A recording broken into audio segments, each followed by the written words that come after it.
이란이란 나라는 한국 사람들한테는 이 가깝고도 먼 나라입니다. 가깝다는 것은 뭐냐면 서울에서 가장 번화가가 테헤란으로입니다. 이름이 테헤란으로.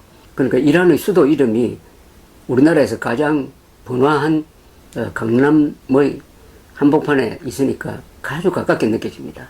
물론 테헤란에도 서울로가 있다고 합니다. 호메이니가 집권한 1979년 이전에 팔레비라는 왕이 있었습니다. 그때 왕국이었습니다. 그때 서로 한국과 이란의 교류를 기념하기 위해서 그렇게 이름을 서로 바꿔서 붙이자 이렇게 됐다고 합니다.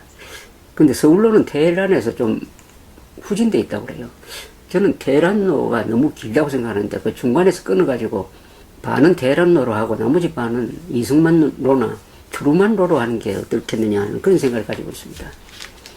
오늘 이란 이야기를 하는 것은 테헤란이라는 이름을 통해서 가깝게 느껴지는 이란이지만 또 굉장히 멀리 느껴지기도 합니다. 첫째, 이란이 북한과 가깝습니다. 북한으로부터 미사일 기술을 개발해가지고 상당 미사일 전력을 발전시키고 또 북한의 핵 개발을 이란이 지원하고 거기서 얻은 기술을 이란이 다시 가져가는 것이 아니냐 하는 이 의심이 듭니다. 동시에 이란과 북한은 일종의 혈맹 관계입니다. 1980년대에 한 9년 동안 이란-이라크 전쟁이라는 게 있었습니다. 상방간에 한 100만 이상이 죽은 참혹한 전쟁이었습니다. 이때 이란은 거의 고립되어 있었습니다. 이란의 무기는 미제 무기가 많았는데 미국 대사관을 점거를 하고 인질 사태를 만들고 하다 보니까 이란 미국이 외교 관계가 단절되고 완전히 적대 관계로 되니까 이란의 무기가 고철이 되어 버렸습니다. 이때 이란의 무기를 판 나라가 반 쪽이 북한이었습니다. 한 30억 달러어치를 팔았다고 합니다. 80년대에. 그러니까 무기만 판 게 아니라 북한 군인들을 보내서 세계로부터 고립된 이란 군인들을 훈련시켜 주기도 했습니다. 이렇게 됨으로써 이란, 북한은 혈맹관계가 됐습니다. 물론 경제적으로는 이란이 한국과 훨씬 더 밀접하죠. 그러나 안보 문제에 관련하는 이란, 북한은 상당한 깊은 관계가 있으니까 우리로서는 좀 기분이 나쁘죠. 그 다음에 이란을 어떤 시각으로 보느냐 하면은 자연히 우리가 접하는 주로 미국 언론, 서양 언론을 통해서 봅니다. 또는 기독교적 시각으로 이란을 봅니다. 이렇게 보면은 1979년에 호메이니가 이슬람 혁명을 일으켜서 종교국가를 만들었습니다. 지금 이란은 신정국가라고 볼 수 있습니다. 이슬람 공화국입니다. 이슬람 공화국. 공화국은 공화국인데 이슬람 국교를 이슬람으로 한 공화국이에요. 그러니까 호메이니라는 종교 지도자가 권력을 장악하고 권력을 통제했고 그 뒤를 이어받은 하메인이라는 사람이 또 동시에 그런 일을 하고 있습니다. 아야톨라라고 그러죠. 종교 지도자. 그러니까 종교와 정치를 지배합니다. 이게 이슬람의 전통적인 지배 방식인데 이슬람권에서는 케말 파샤가 터키 공화국을 만들면서 종교와 정치를 분리시켰습니다. 이게 이슬람권의 최초의 근대화 계획입니다. 그런데 호메이니에 의해서 거꾸로 돌아가서 종교 지도자들이 절대 권력을 가진 종교가 정치를 지배하는 정치, 군대, 외교를 다 지배하는 그런 종교국가로 돌아가니까 한국인으로서는 뭔가 좀 멀리 느껴지는 나라고 때로는 부정적으로 느껴지는데 이란에 여행을 하고 돌아오는 사람들이 이란에 대한 칭찬을 많이 합니다. 아니 가보니까 젊은 사람들이 그렇게 친미적일 수가 없더라. 친절하더라. 문화유산이 그렇게 많은 줄 몰랐다. 시스템이 잘 돼 있더라. 안전하더라. 이렇게 놀라는 것을 자주 봅니다. 이건 또 이란의 새로운 면이죠. 아니 이게 바로 이란의 진짜 얼굴이라고 볼 수가 있습니다. 우리가 인도에 가면 항상 가는 데가 뉴델리 바로 옆에 있는 타지마할을 구경합니다. 17세기에 지은 무덤이죠. 무갈 제국의 황제가 일찍 죽은 부인을 추모하기 위해서 만든 세계에서 가장 화려한 무덤입니다. 세계에서 가장 사진빨이 좋은 무덤이죠. 완벽한 대칭형으로 되어 있습니다. 그냥 보석과 같습니다. 그 거대한 건물이. 그걸 보고 감탄을 하는데 그 건물을 지은 권력은 무갈 제국이지만은 무갈이라는 이름 자체가 이란으로 몽골이라는 뜻입니다. 그때 무갈 제국에서 봉사했던 이 테크노크라트 공무원이라든지 기술자들은 이란 계통이 많았습니다. 물론 타지마할도 이란식 건축, 페르시아식 건축이죠. 이란 하면 페르시아와 동료로 쓰입니다. 이란의 한 지방을 퍼스라고 부르는데 그게 이제 이란을 지칭하는 말로 내가 이란, 페르시아 뭐 같은 개념인데 이란이라는 말의 뜻은 아리안족의 나라라는 뜻입니다. 아리안족. 아리안 하면은 그게 이것이죠. 그 나치와 연관됩니다. 히틀러가 아리안족의 우수성을 강조하면서 유대인을 핍박하기 위해서 유대인 말살의 한 근거로 삼은 게 아리안족 우수성입니다. 아리안. 그러니까 이란 민족이 게르만족의 원형이라는 뜻이죠. 이란에 살던 사람들이 저쪽으로 유럽으로 들어가서 그게 게르만족이 됐고 그 게르만족에서 가장 순수한 게르만족 피가 바로 독일, 바이킹 이런 사람들이니까 이런 사람들이 세계 지배민족이 돼야 된다는 게 히틀러의 인종 우월주의였습니다. 그 아리안과 이란이 같은 말입니다. 자, 그러면 이란과 이슬람과의 관계는 어떻게 되느냐? 알렉산더 대왕이 그때 멸망시킨 게 이제 페르시아 제국인데 그때만 해도 뭐 이슬람하고는 관계없죠. 이슬람은 7세기에 사우디아라비아에서 일어난 사막 종교였습니다만 이 이슬람과 이란이 만난 것이 세계사를 크게 변화시켰습니다. 이슬람이란 종교는 사막에서 일어난 종교입니다. 물론 유대교, 기독교도 사막에서 3대 종교가 일어났습니다. 이 이슬람이 7세기에 사우디아라비아에서 모하메드 예언자 모하메드에 의해서 일어나면서 주로 낙타, 말, 기병 전력과 결합이 되면서 이 종교와 군사력이 결합되면 무서운 폭발력을 나타냅니다. 종교도 힘이 셀 뿐만 아니라 그게 군사력을 뒷받침하기 때문에 적이 없어요. 그래서 한 손에 칼, 한 손에 코란을 들고 세계 정복에 나섰다 그럴까. 하여튼 뭐 전도에 나섰습니다. 그래서 한 200년 사이에 이 아랍 세력의 대폭발이 일어났습니다. 사우디아라비아에서. 우선 사우디아라비아에서 일어나가 시리아를 점령하고 다마스쿠스를 수도로 만들어가지고 그걸 움마야드 이제 칼리프라고 합니다만 그 다음에는 중앙아시아로 쳐들어와가지고 그때는 당나라 시절입니다. 8세기 초에 우리 고구려 출신 고선지가 지휘하는 당나라 군대하고 지금 우즈베키스탄에 있는 탈라스란 강에서 격돌을 해가지고 그때 아랍 군대가 이깁니다. 그때는 아바시드 왕조의 군대가 이겨요. 그 정도로 이제 중국 쪽에 가까이 온 거죠. 그 다음에 어떻게 됩니까? 아프리카로 진출해가 아프리카 북안을 다 이슬람으로 만들고 뭐 모로코, 뭐 튜니시아, 이집트, 지금 리비아, 그 다음에 지브랄타르 해협을 건너가지고 스페인에 상륙해가지고 8세기 말에 스페인 전역을 이슬람화 시켜버립니다. 피레네 산맥까지. 그래서 그 뒤에 한 800년 동안 스페인이 이슬람 지배를 받습니다. 어마어마한, 그러니까 아시아, 아프리카, 유럽에 걸친 대제국, 물론 통일된 시절도 있었고 분열된 시절이 있었지만 이슬람을 기준으로 하면은 대제국, 대세력군을 만드는 거죠. 인류 역사상 이 정도의 대폭발은 징기스칸이 등장한 13세기 초의 몽골의 대폭발과 비견됩니다. 자, 이런 과정에서 이란이 그 오랜 전통을 자랑하는 이 중동 세계의 가장 중심인 이란이 이슬람화 되어버렸, 이슬람에 의해서 정복되었습니다. 이란이 이슬람이 되었다. 그래서 이슬람의 중심지가 지금은 이란, 이라크로 옮깁니다. 그때의 칼리프라고 그러죠. 이슬람의 종교 지도자를 칼리프라고 합니다. 정치 지도자는 술탄이라고 그러는데 이 칼리프 체제, 종교 제국 체제가 성립이 되는 게 그걸 아바시드 칼리프라고 합니다. 아바시드. 그게 바로 이란 중심이었어요. 이란, 이라크 중심이었어요. 그 수도는 바그다드였습니다. 이 아바시드가 대충 8세기, 9세기, 10세기 전성기가 말이죠. 8세기, 9세기, 10세기, 11세기, 12세기, 13세기까지 한 500년 계속됩니다. 1258년에 몽골 군대가 와가지고 바그다드를 점령하고 수십만 명을 죽임으로써 이 아바시드 왕조는 허리가 꺾여버리고 나중에 이름만 살아가지고 그게 카이로로 옮깁니다만은 하여튼 이슬람의 전성시대를 만든 게 이란을 이슬람화시키고 그 이란 지역, 페르시아 지역에 아바시드 칼리프 제도가 쓴 바로 그 시기였습니다. 그때가 바로 유럽과의 문화적 차이가 가장 클 때죠. 그때는 이 아바시드 이슬람 세력이 유럽보다 선진되어 있었습니다. 또 더 선진된 중국 문화를 받아들여서 유럽에 전파하는 역할을 했습니다.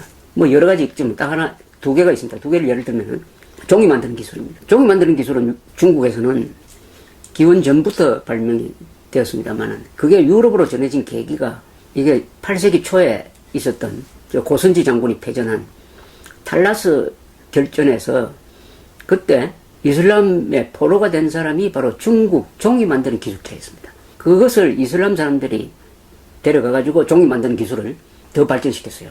그 기술을 어디에 전하느냐 하면은 스페인으로 전합니다. 스페인이 당시에 이슬람 지배를 받으니까 특히 안달루시아 지방, 지금 그라나다, 코르도바, 세빌리아 이게 안달루시아 지방인데 그쪽으로 전해서 그쪽으로 거쳐서 유럽에 비로소 종이 만드는 기술이 퍼져갑니다. 또 두 번째 폭약 기술입니다. 화약 기술. 화약 기술도 중국이 먼저 만들었습니다. 그것이 이슬람을 통해서 유럽에 퍼지게 되는 거죠. 또 이슬람이 그리스, 로마의 어떤 자료 이런 것을 보존했다가 기독교가 판을 치면서 그리스, 로마를 잊고 있었던 유럽에 전해줬다는 뭐 이런 연구 결과도 있고 해가지고 어떻게 보면은 당시의 문명의 중심은 이 이란을 중심으로 한 아바시드였다. 그런데 이란 사람들은 문화적 전통이 강하니까 이슬람화된 다른 아랍 국가와 다른 모습을 보였습니다. 우선 이란에 대해서 우리가 오해를 하는데 이란을 아랍으로 알고 있는 사람이 많습니다. 이란은 아랍이 아닙니다. 이란은 이란입니다. 아랍이라고 할 때 그것은 아랍 문자를 쓴다는 뜻이죠. 아랍이란 말의 기준은 인종적인 기준이라기보다는 아랍 문자를 쓰고 이란 이슬람이라는 뜻입니다.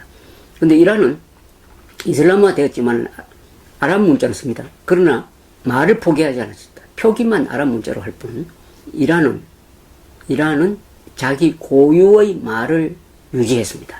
아랍어화되지 않았습니다. 아랍어화되지 않았습니다. 이게 이란의 가장 큰 장점이죠.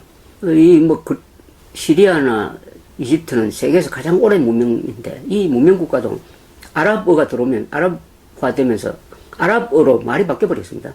말이 바뀐다는 것은 사상이 바뀐다는 겁니다.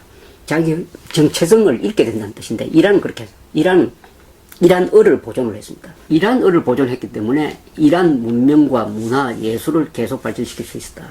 이렇게 정체성을 유지할 수 있었다. 어떻게 보면은 이슬람이 이란화했는데 어떻게 보면 이란이 이슬람을 이란화한 느낌이 듭니다.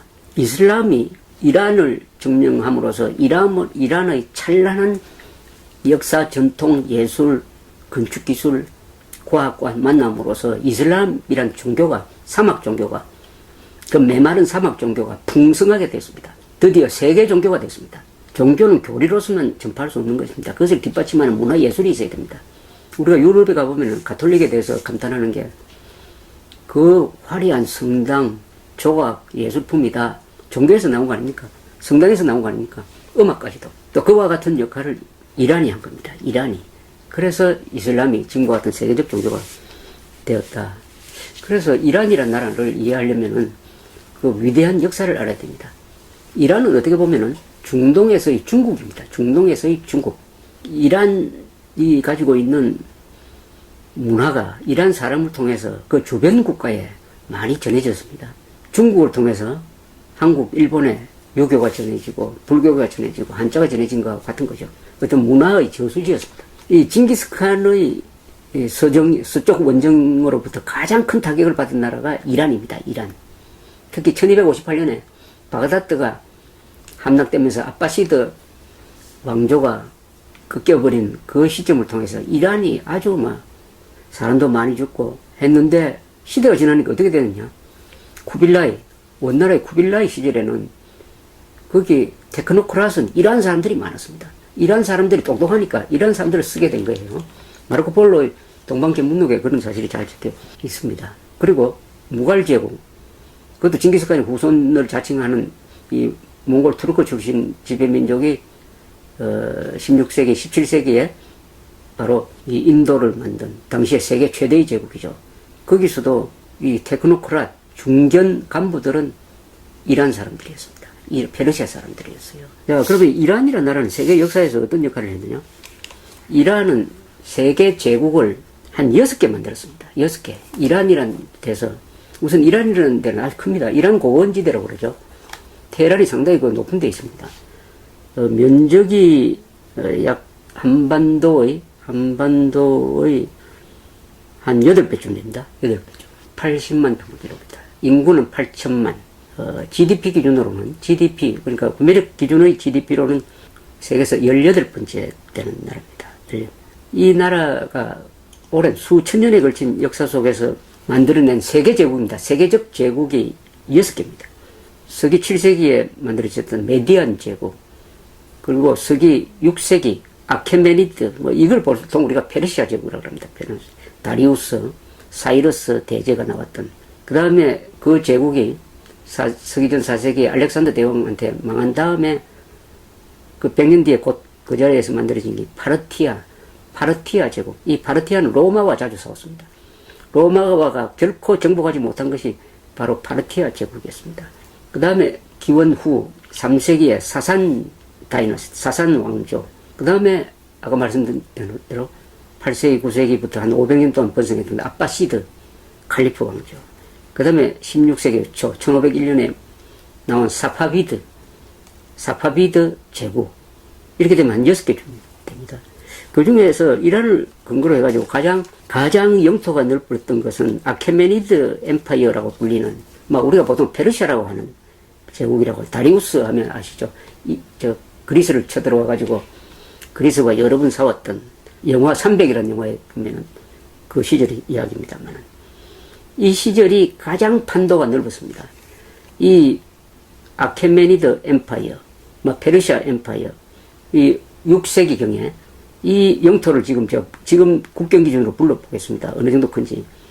현재 이란, 아제르바이잔, 아르메니아, 그루지아, 터키, 흑해 연안, 그리스 일부, 불가리아 일부, 시리아, 요르단, 이스라엘, 이집트 일부, 리비아, 사우디, 파키스탄, 아프가니스탄. 이게 전부 이 제국 안에 들어갔습니다. 그때 서기 전 480년입니다. 이 제국의 인구가 5천만이었다고 그래요. 세계 인구의 40%였답니다. 40%. 이 페르시아 제국이 그리스로 계속 쳐들어가서 그리스 도시국가하고 싸우죠. 그런데 그리스 도시국가가 지지 않았습니다. 그래서 또 아테네나 스파르타 이런 쪽에 단결을 해가지고 싸웠고, 거기서 스파르타의 용사 300명이 다수의 페르시아 군대하고 용감하게 싸우다가 전멸했다 하는 게 바로 영화 300이라는 영화의 소재가 된 유명한 전투인데, 그 300이라는 영화를 나왔을 때 이란 사람들이 화를 냈습니다. 우리를 이렇게 모독할 수 있느냐.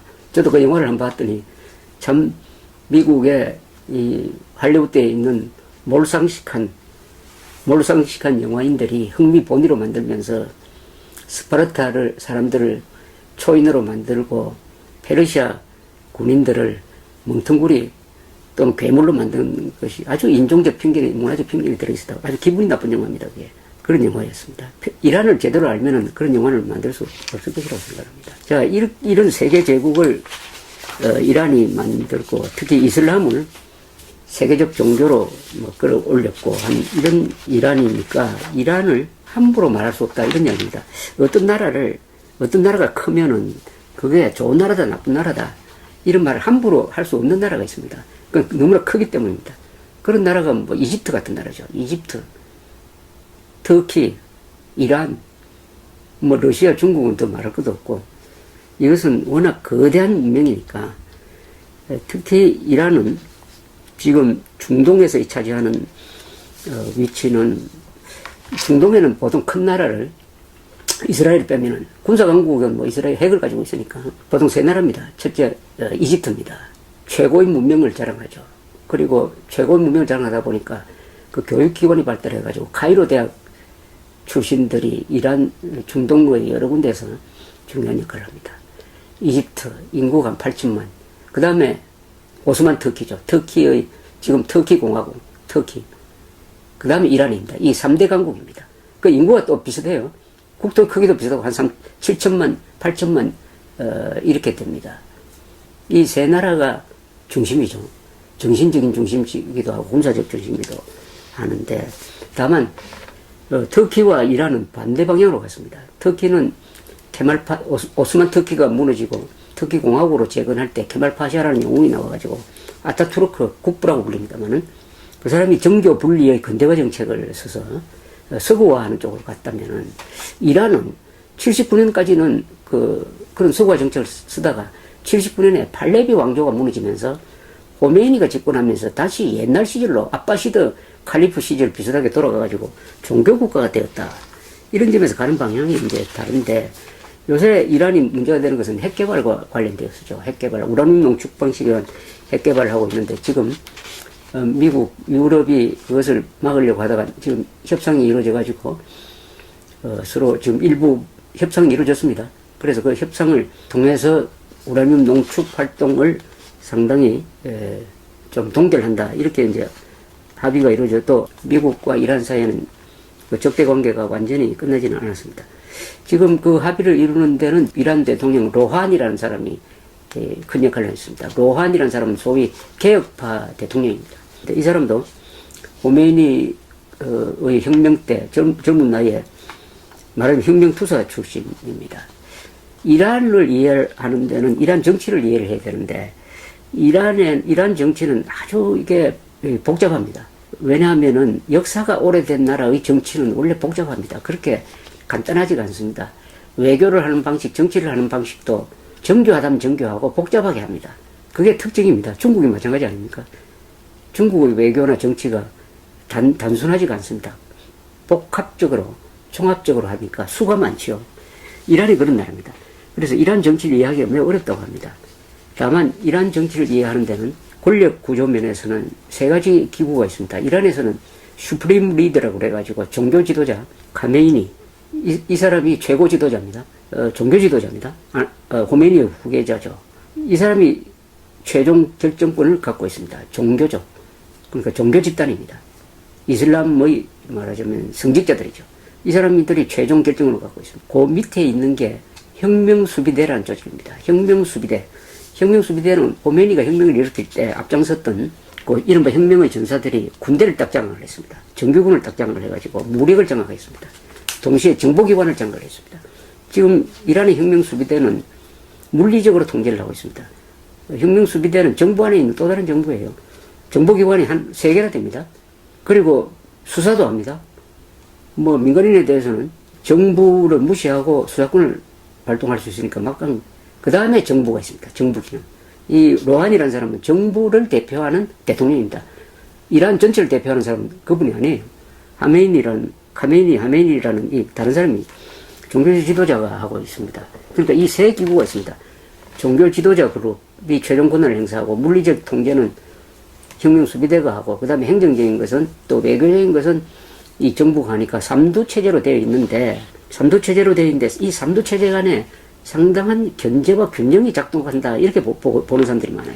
물론 절대 권력은 종교 지도자가 갖고 있지만 혁명수비대가 사람을 잡아 넣을 수 있는 권한을 갖고 있지만 정부 권한 또한 무시할 수 없다. 이 정부에 일하는 사람들은 나라를 운영을 해야 되니까 깨어있는 사람들이고 대부분이 상당히 개혁 마인드가 있다. 이렇게 봅니다. 또 이란 사람들 사이에서도 특히 젊은 층이 상당히 친미적입니다. 친미적이므로 이란이 앞으로 장기적으로 어떻게 갈 거냐, 과연 이 종교적 독재를 계속 유지해 갈 수 있느냐 없느냐에 대해서 이 쟁점이 많아요. 물론 팔레비가 무너진 것은 팔레비는 근대화 계획을 하면서 상당히 이란을 경제적으로 발전시켰지만은 그 과정에서 이슬람의 전통적 가치를 무시를 하고 무엇보다도 부패해 놓으니까 호메니의 원리주의적, 이슬람적 원리주의적 선동에 무너져 내렸던 것입니다. 이 이란이 그렇다고 해가지고 뭐 북한식 전체주의로 간 것도 아니고 이란은 워낙 제가 그도 말씀드리지만 오래된 역사적 전통을 가지고 있고 특히 문화적, 사상적, 예술적 전통이 강함으로 이런 나라를 전체주의 국가로 만들기는 참 어렵습니다. 여기서 중요한 게 16세기에 사파비드 왕조가 들어서면서 국교를 시아파로 정해버렸습니다. 시아파와 이 순니파는 같은 이슬람이지만 어떤 면에서는 철천지 원수지간이기도 합니다. 그 생긴 뿌리부터가 그 뭐 암살이나 뭐 이런 걸 통해서 파가 나눠졌기 때문에 시아파는 소수입니다. 전체 이슬람 16억 이슬람인 중에서 시아파는 한 15% 정도 될까요? 그 가장 시아파가 많은 데가 이란입니다. 그 다음이 이라크죠. 지금 이라크는 미국에 애서 들어가가지고 사담 후세인 몰아냈는데 지금 이라크는 사실상 이란의 식민지로 변해가고 있습니다. 인구도 적고 이란 옆에 붙어가지고. 그래서 이란, 이라크가 시아파의 본산입니다. 이란은 헤즈볼라라든지 몇 개 테러 단체 지원을 하고 있습니다. 한때 이란이 핵 개발이 진행될 때 미국이 군사적 공격으로 이란의 핵을 제거할 수 있느냐 하는 것을 검토한 적이 있는데 결론은 불가능하다는 결론이었습니다. 왜냐하면 이란을 군사적으로 공격하면 이란이 미국에 대해서 쓸 보복수단이 많다는 겁니다. 보복수단이. 거기는 테러 조직도 있고 뭐 지하드를 명분으로 내건 사람들을 동원할 수 있는 능력이 있는 나라입니다. 수단이 많은 나라. 그리고 워낙 국토가 크다 보니까 경제 제재가 먹히지 않고 더구나 기름이 나오고 기름 매장량이 이란은 세계에서 2번째 아니면 3번째입니다. 이런 나라고 하니까 이란은 함부로 다룰 수 없다. 미국의 제재가 전혀 먹히지 않는 나라가 세계에서 2나라라고 합니다. 하나는 프랑스고 하나는 무기 체제가 완전히 다르니까 이란이라는 그런 말도가 있습니다. 이란 이야기를 말씀드린 것은 이란을 제대로 이해하지 못하면 중동을 이해하지 못하고 그리고 세계 정세를 제대로 이해하지 못하게 된다.